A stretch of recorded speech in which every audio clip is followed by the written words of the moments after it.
It's time for the MadDawg Show, coming to you from the heart of the Bulldog Nation.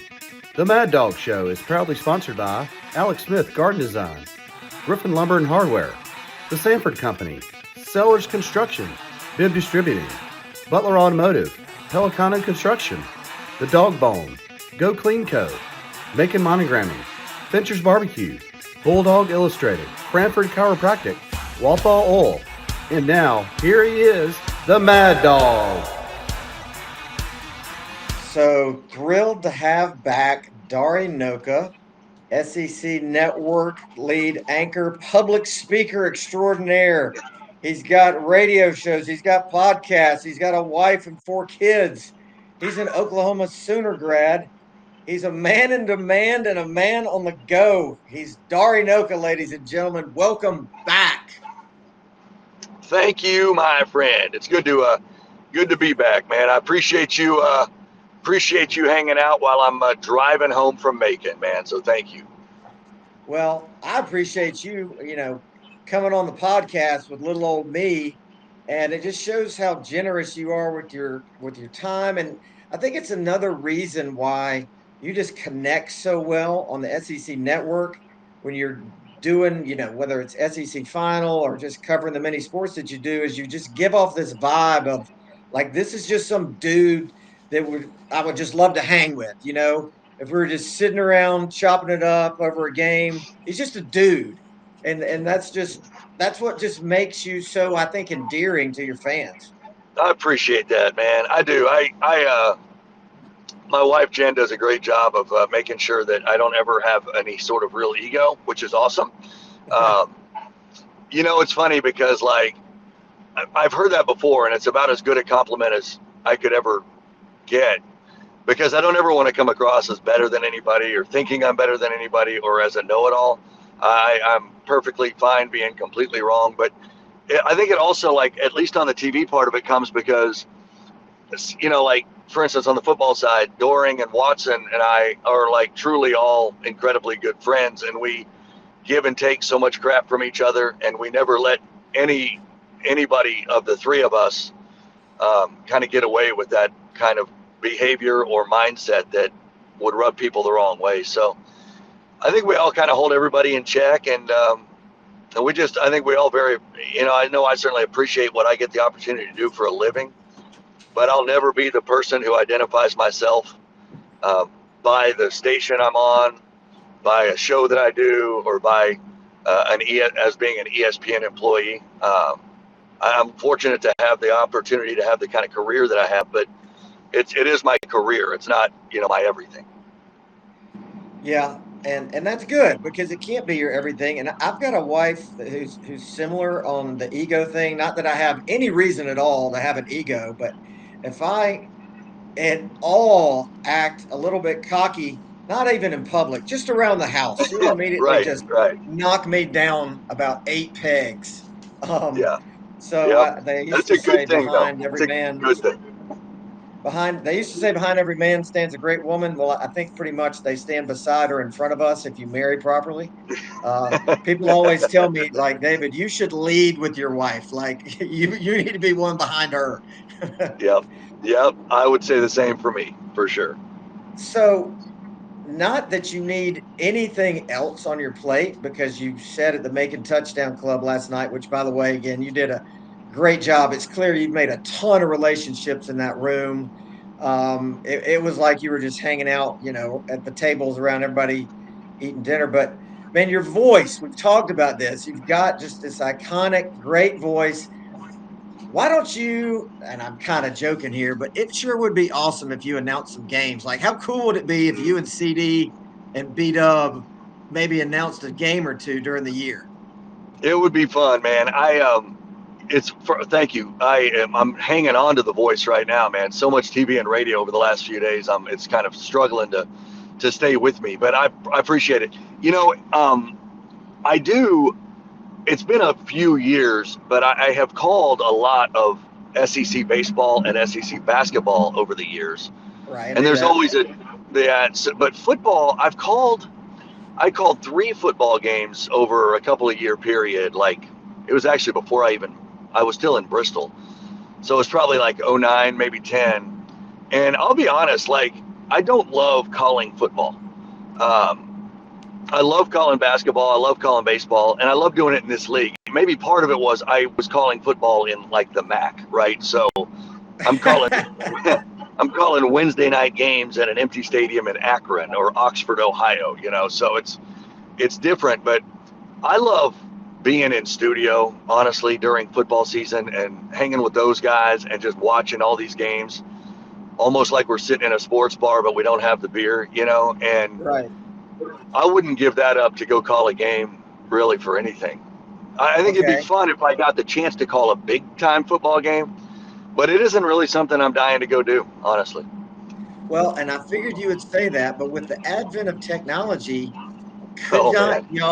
could y'all not do it from the studio? And I'm going to throw another wrinkle in, and Hmm. that's the Skycast. I Oh yeah. love the Skycast because you can see the holes open up. You can see the receivers in the routes. You can just get a much better view of the game. So I just have to throw that on the table. Yeah. Calling a sky. So like we have a Skycast this weekend, I think, the first game Yeah. of the day. Now that's Peter Burns. I take over after him. Uh, but calling one of those would be fun. So years ago, we did a. Uh-oh. We just lost Dari. Dari is on the road. And like I said, this guy gets around. He was at the Macon Touchdown Club People last that night. are just listening on audio. There we go. This is for. He's back. So He's back. Yeah. we did a broadcast like that of a Sugar Bowl. Auburn and Oklahoma played in a Sugar Bowl. And we did that kind of sort of thing in a broadcast. It wasn't true play-by-play. It was on SEC Network. It was just us kind of commenting as we watched along with everybody else. And that actually was really fun. So I'd be all in on that. It's, like the play-by-play thing takes so much prep time. So much research, so many conversations with people inside two programs.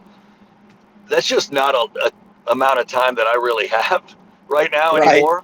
I do that same thing for basketball or baseball when I do it, but it's part of the reason I've kind of stopped doing it, just because I've gotten a little bit busier over the time. And I don't think I'm great at play-by-play, and I kind of just like what I do and what I do.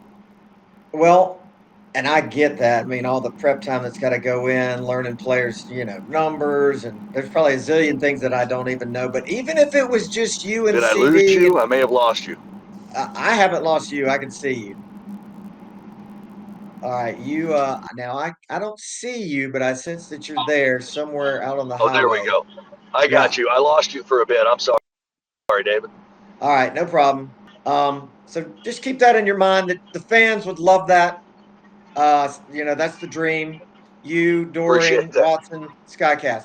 All right. So speaking of Okay. Doring, okay, last night, of course, we're in the trust tree. You're telling stories. I think about Doring as the season goes by and how he gets a little sad with each week, knowing it's getting closer to the end. November probably makes him a little melancholy, just knowing Yeah. that we're getting Yeah. real close. Can you tell us the story of the Georgia game and how that tied into, even though he's a Gator, not being thrilled with the Gunner Stockton knee? I can. I will tell you that. I don't think he'd care. Yeah, Doring, like many others, throws a little bit of money around on some games sometimes. Uh, Perfectly legally, no issues whatsoever. Uh, of course, he's watching the game with me and Ben Watson, and Ben's obviously a great Bulldog, and he's pulling for Florida like crazy.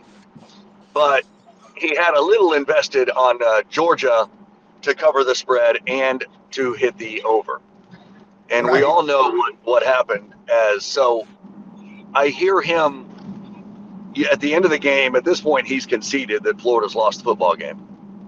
And he starts rooting as Gunner Stockton is headed into the end zone because he's, at the very least, he's going to lose the game with his team, but he's going to win the two bets. And then Gunner drops to the knee. And he lost it for a little bit. Like, it was absolutely hysterical. Ben and I are dying laughing. But CD, the one time he wanted Georgia to score against Florida, he couldn't even get that. And so it ends up a loss for Florida, a loss and a loss for CD on the bet. So it was about the worst case possible scenario for CD, but it was hysterical inside that studio. And it's so funny because my phone's blowing up from friends that are Alabama fans and Auburn fans that are doing the same thing. Like, are you kidding me? This may cure me of betting on football.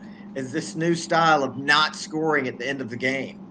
Yeah, it should, man. I would want no part of it. I don't do it, but it was funny because I kind of told a little, like the story I told last night. It was mostly accurate. My positioning at the time, I was standing in front of the desk. So there's the desk, and then we've got all these TVs in front of it. And I just sometimes need to get up, walk around a little bit. So I was standing in front of the desk. So I'm looking at the game, and I hear CD. Now at this point, he's behind me, and he starts cheering, and I see Gunner run into the end zone. I didn't see how the play ended.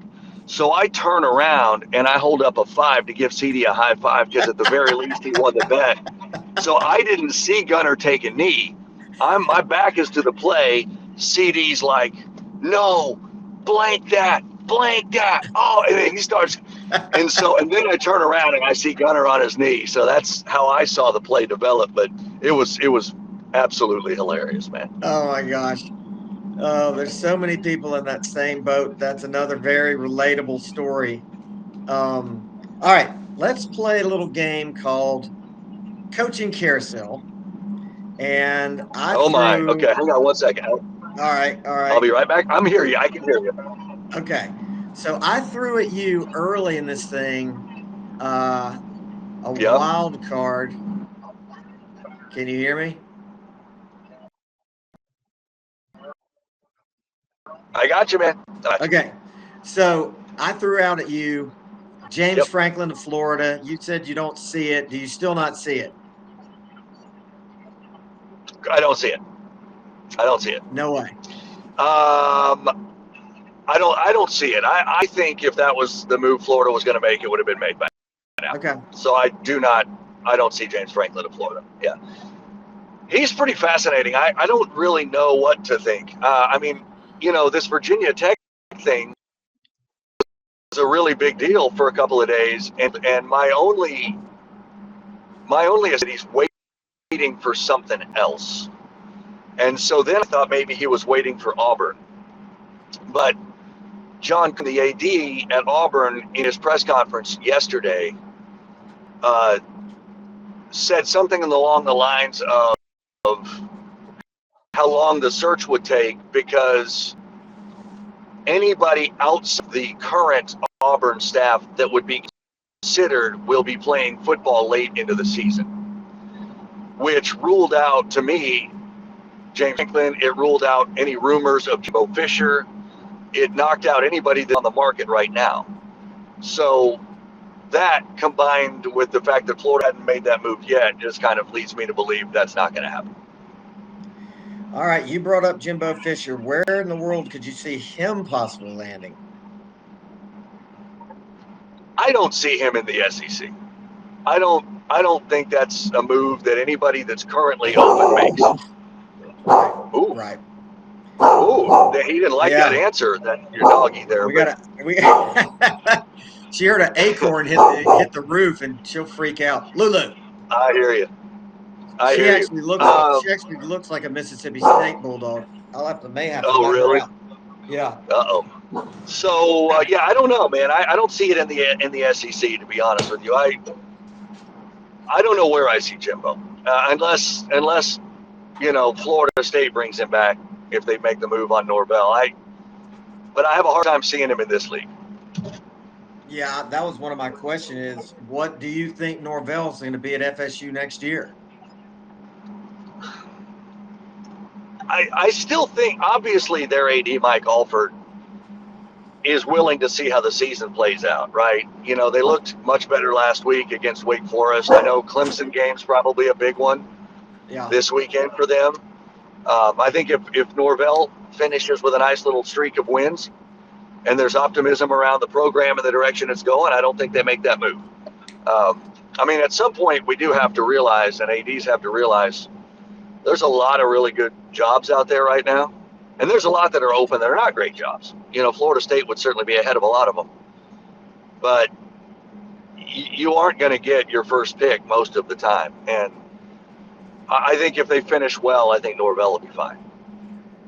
I kind of think the same thing too, but I've heard some rumblings from some people down there that think he's not going to make it. But the grass is always greener in today's day and age. You think somebody's going to be able to do better, but the reality is you're kind of starting over to a certain degree, other than with the portal opening up.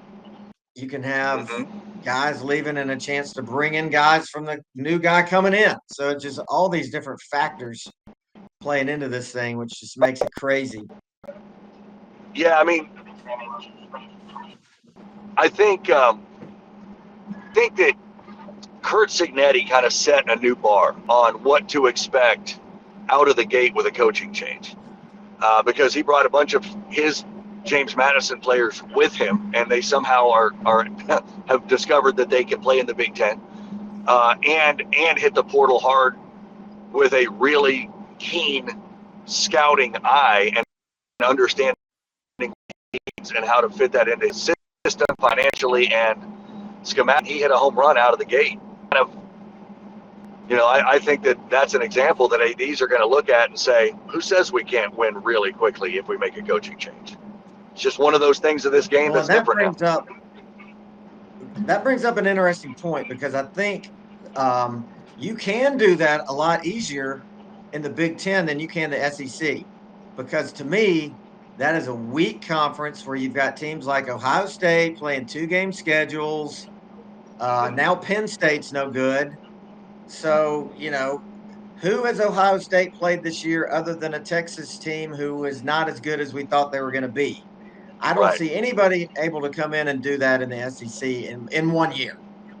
And that you may be right. Maybe it'll take 2 or 3, but the funny thing is I think anymore it isn't necessarily director's hands like it has been forever. I think a lot of times now, with all of the money at stake, donors being more important than they've ever been, that a lot of times it's now kind of almost getting taken out of the AD's hands in some way, by the financial backers of these programs. And I think that's ultimately I said last night, at the end of 8 FBS jobs that were open over the last 2 years combined, at the end of October there were 2 FBS jobs open. So we're seeing a different mentality and a different mindset, and I think it's all about donations. And when the big money people are going to these athletic directors saying, we're done with this coach, we have come together and decided that the money pipeline we are turning it off right now. Right. And anything that's going to come your way from us is not going to happen with this guy as the head coach, because we're throwing money away, and we'd rather give you money when we feel the program's headed in a direction. And those ADs are forced into a corner with nothing to do except make that decision to fire a coach. And speaking of I guess my point to answer your original is the follow-up is those ADs are beholden to the donors in many ways, and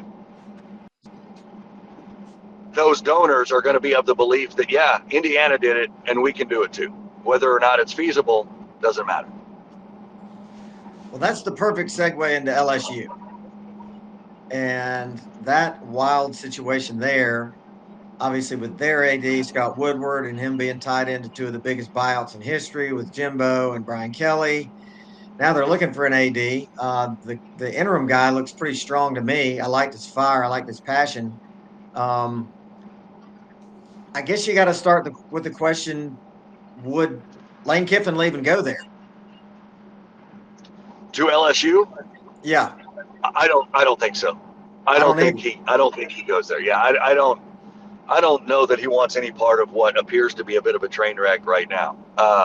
And that's exactly what it appears to be. It's weird because it's funny. Woodward, yes, like he was entirely responsible for the Brian Kelly buyout, but he wasn't responsible for the Jimbo buyout. He was responsible for the Jimbo hire but he was not the AD that gave Jimbo the extension that ultimately led to the ridiculous buyout. So he's kind of gotten hammered for that, although it's only a partial truth. But yeah, I mean, he certainly was the Brian Kelly, contract. He would, a lot of ADs would have done the exact, so he's, the governor kind of, I think, got over his skis a little bit and stepped into a room but it certainly was not helpful to Scott Woodward. Well, thank you for clarifying that, because he put that out there, and there's so few people other than you that would know that it actually was not Woodward. It was the AD that was at Texas A&M at the time. So he just gets blamed, and 99% of the public, including myself, thought that he was the one who got Jimbo that big buyout. So if it's not Kiffin at LSU, who might it be? It's a hell of a question, man.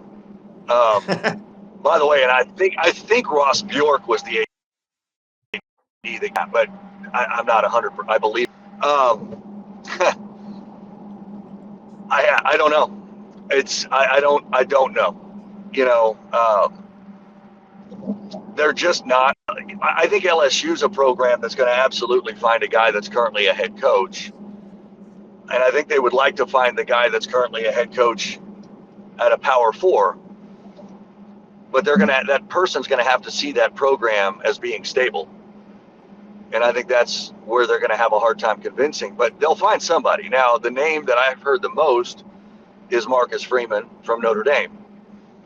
And it would be odd to take a Notre Dame coach and then have one fare back to that same well, but they are different people with completely different recruiting styles and completely different connections with their players and their communities. So I think Marcus Freeman would be a great get if they could pull him from Notre Dame. Is that a job he'd be wanting to take? Who knows? Only he knows that. Maybe he wants to be in a conference. Maybe he wants to have a more automatic opportunity to go to the playoff and win a national championship. Maybe he sees their financial backing as being stronger than Notre Dame. Those are all things that Brian Kelly saw. Right. And if he saw that, then maybe Marcus Freeman sees the same thing. But that's the one name that I've heard the most of. But, on all of these things, I'm so interested in how it plays out, because it's just one of the new elements to college football, and the calendar's a real thing. It's not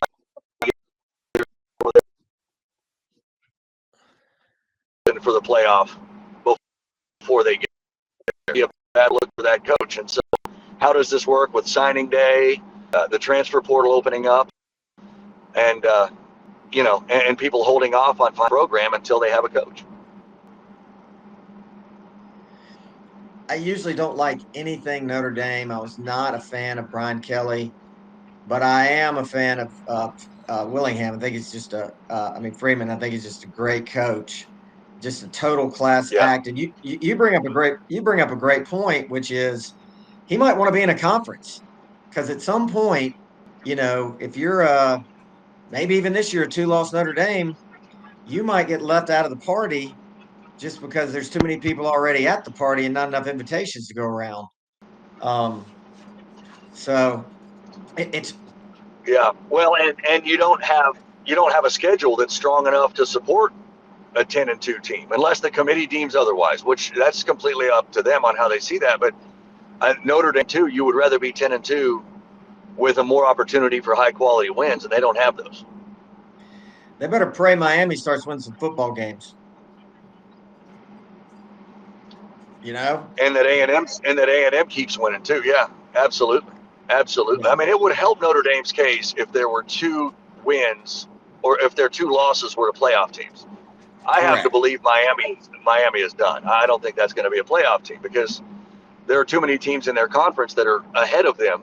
So Miami is not likely to make an ACC championship game. So the automatic berth is out, and they're going to be sitting there as a 10-2 team with no data point that they might need to convince the committee they're worthy. So Penn State, could they again go to Vandy to pilfer a coach? I personally don't think Clark Lee is going to leave. I don't think Brent Key is going to leave. I think these guys they're not going to leave. They're going to leverage and not necessarily in a bad way. They're being able to say, look, I've done a great job here. This is my alma mater. I want to stay. Help me stay. Because obviously the market says I'm worth X. You guys are Yeah, paying me X minus 10. Help me yeah. get there. So if not Clark Lee at Penn State, who you got?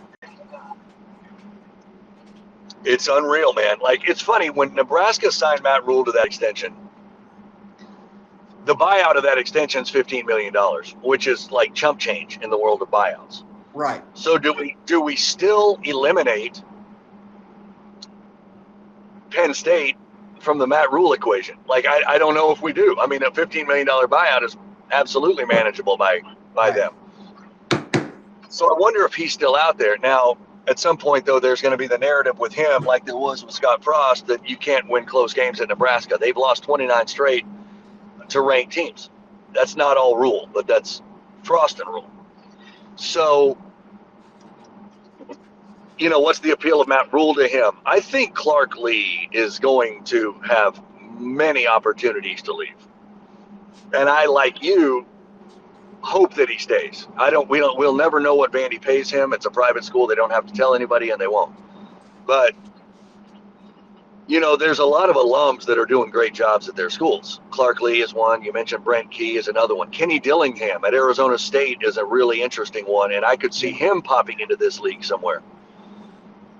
So then you have to weigh, like, how much does it really mean to them to be at their school versus being at a place they feel they can win a national championship? And we'll never know. We'll never know how important all that stuff is to them. But they're all, I know they're wanted men when it comes to opportunities. So, it's funny, like, there used to be a time when a coach gets fired and within 2 or 3 days, the focus is on 1 or 2 guys and we know who they are. But now all these coaches have been fired so early, I think we all want to have some clues, but we just don't, because this is going to be a long, drawn-out process that we're not used to having play out. And I think if you see more of these guys stay, at some point, you got to see more of these great assistants come into play, whether it's a Buster Faulkner at Georgia Tech, whether it's Glenn Schumann at Georgia. And so now you get into a situation. Ryan Grubb at Alabama. I could see Grubb going somewhere, Yeah. Yeah. You got to start looking these directions. What about Gus Malzahn getting pulled back out? Does he want to coach? I mean, he had a head coaching job that he gave up. Right. You'd say the same thing about Chip Kelly. He had a head coaching job that he voluntarily gave up. Kane Womack had a head coaching job that he voluntarily gave up so that he could quit. They could quit dealing with the NIL and the transfers and the demands for players and instead just coach. I don't think Gus wants. I don't know if Gus wants to coach again, be a head coach again. There's a guy out there that did a really, really, really good job for a lot of years. That is on the market now. That I believe wants to coach next year, and that's Mike Gundy. Does Mike Gundy get back in the game? I know he wants to. So now, does it happen in the SEC? I don't know. But I'll tell you this. What about Arkansas? Can you go to Arkansas? That would be the one place that's possible. But I could also see Gundy being hired as an offensive coordinator in the SEC, and I think he could be really good there. Yeah. So that's just a name to keep an eye on down the road. But, like, if I'm Arkansas, I've said this from the jump. If I'm Arkansas, I've already offered and hired James Franklin. Like, that is a call I would have made. When you 3 days within 5 Sam. But then, they want to see how the Petrino thing plays out. Well, I also happen to know that there are a lot of folks in the Arkansas athletic department that would not want to hire Bobby Petrino regardless of how this thing plays out. So, where are they? I think they want to keep Petrino of the mindset that they would hire him, and maybe they would. I could be wrong. Maybe they would. But I would have hired James Franklin by now. And then you also, you start wondering about, all these other theories and things that go in your head. Has James Franklin been contacted by Arkansas? And they're like, we're going to let this thing play out, but you're going to be our guy. But if we make that official now, then we lose any traction that Bobby might give us, whatever And so is he telling Virginia Tech, let's hold up a minute here. I'm not so sure about this. I might need to wait on something else. You have no idea what's going on in these things, right? And then there's the Shane Beamer thing. Oh yeah, yeah. You know, That's where I was going to go. and I still kind of think he stays at South Carolina, even though the season hasn't gone well.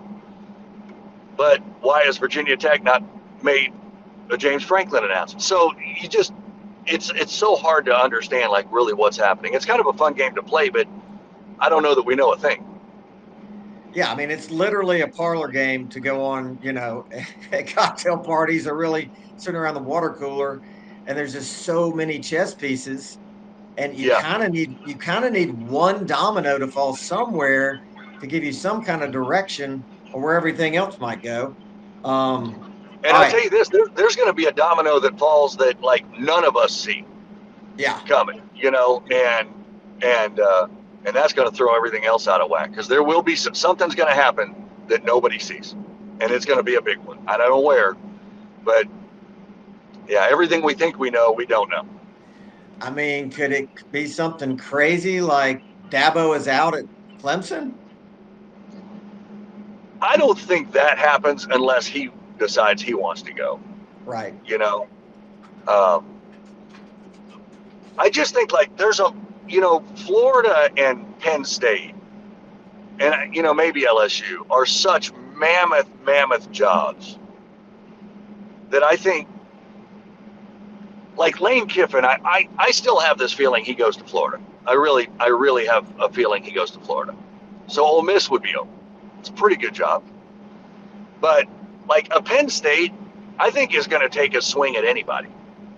Yeah. I mean, I think Penn State could go to Kalen DeBoer and say, how do you like living in Alabama? How do you like this day-to-day criticism? How do you like the expectations? How do you like, was it a great move being the guy, following the guy? I mean, after a couple of years, how you comfortable down there? You've never lived in the South before.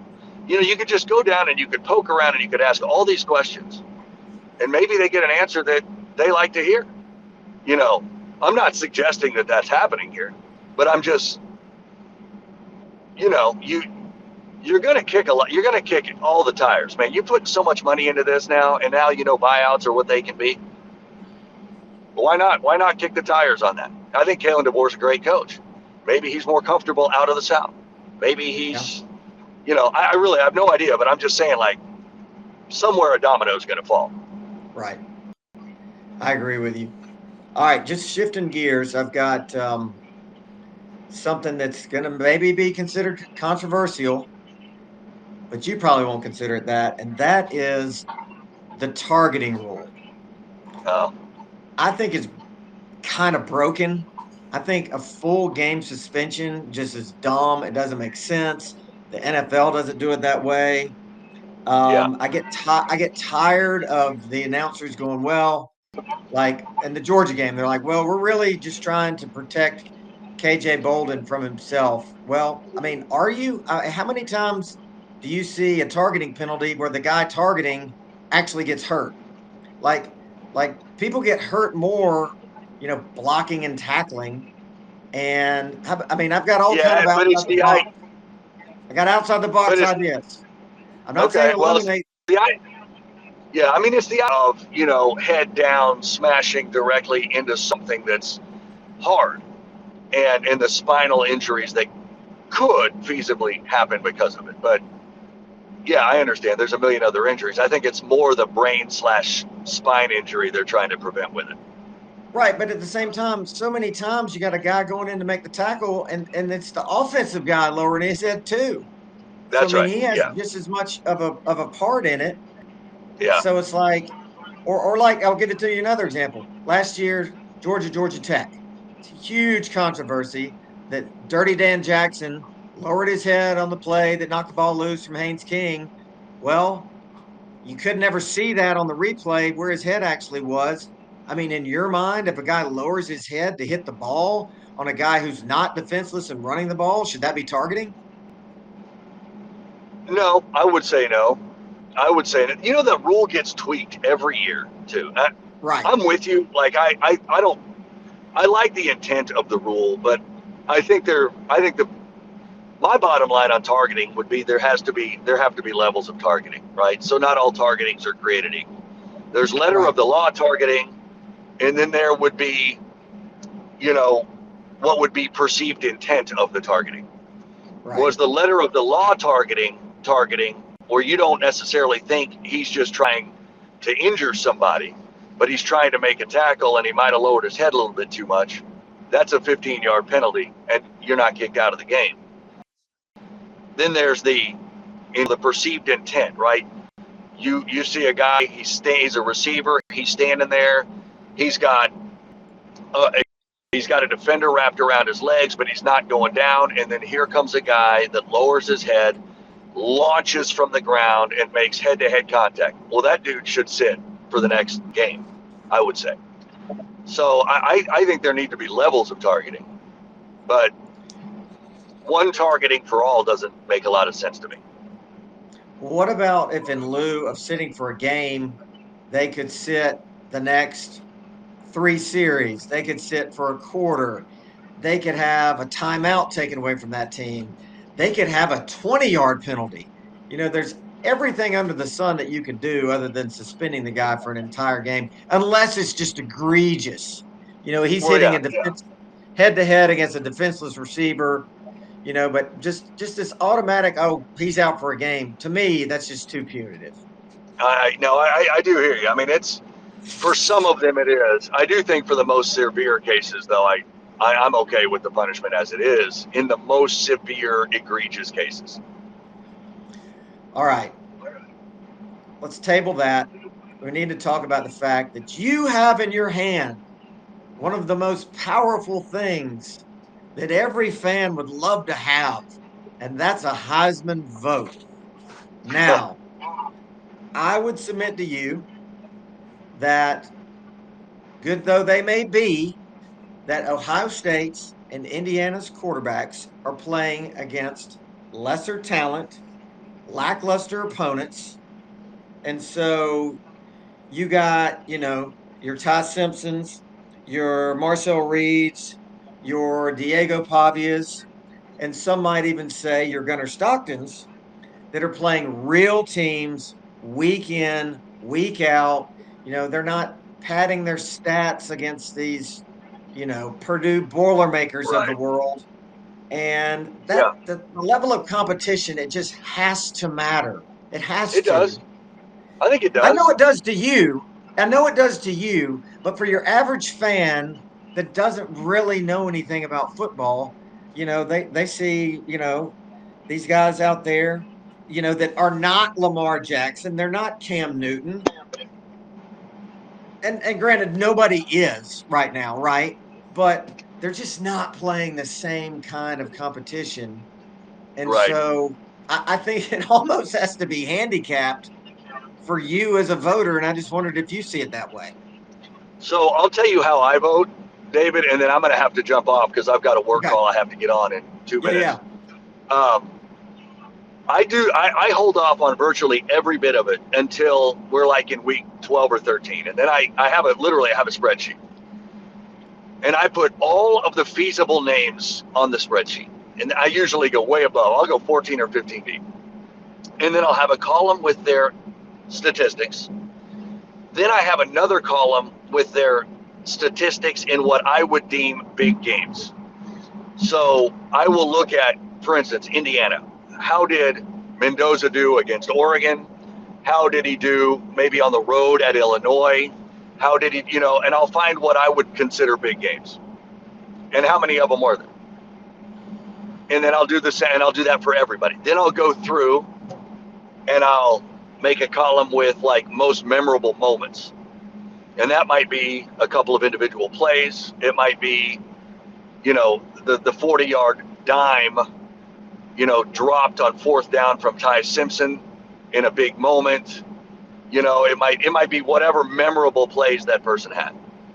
And I'll just kind of start weighing those things against one another. And then vote it 1, 2, 3, which is what the ballot says to do. So I don't really get much in my head at this time of the year. It'll probably be in 2 or 3 weeks that I'll really be at that point. But that's my philosophy on it, and I'm only one of about 900 voters, and so my vote counts, but it only counts for 1 in 900, right? But I do take it pretty seriously, and so I don't sit and just look at raw numbers and throw that person down. Well, that's awesome. And that's cool that you go that much into the weeds on your analysis. And I hope everybody does. They probably don't. Yes. Yeah. Who knows? Who Who knows knows? what they do? Yeah. Right, right. I'm going to let you jump because I know you need to, and I don't want you to wreck on my behalf. But thank you so much, Dari. I know you're so busy, and man, you're just You the got it, man. coolest. And just know that I'll be watching SEC Final every single week. Thanks, dude. I appreciate it. It's always good talking to you, man. All right, you too. See you. Be safe. Okay. Yep. Take care. Yeah, yeah, yeah.